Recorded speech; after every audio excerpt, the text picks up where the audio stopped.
আঙ্গ যখন ছোটবেলায় মুসলমানি করায় তখন আঙ্গ পোশাক করতে গেলে যে কি জ্বলাটা জ্বলে তখন তো বুঝবি না কিলে তখন মুসলমানই নাই।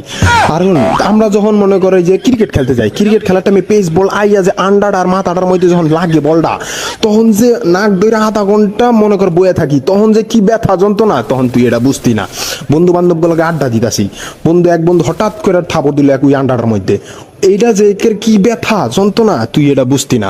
এই যে মনে কর ডাব চুরি করতে গেছি, ডাব ডুব সব মাইরা পাইরা শেষ, নিচে যখন নামুম তখন সেলসেলায় যখন নামি তখন আগাড়ার লগে যখন গাছের লগে লাগে তখন যে কি যন্ত্রণা তুই এটা বুঝতি না।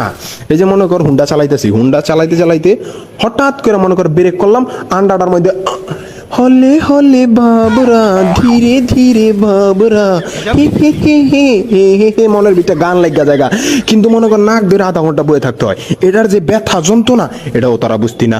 তো তগো ব্যথা আমরা বুঝতাম না, আঙ্গ যে আন্ডার ব্যথাটা এটাও তারা বুঝতি না। ঠিক আছে, তখন তোলে রেসপেক্ট করা দরকার। তোমার ব্যথাও আমি রেসপেক্ট করি, আমার ব্যথাও তুমি রেসপেক্ট করো, আর তুলনা দিবা না কখনো বান্ধবী। ঠিক আছে।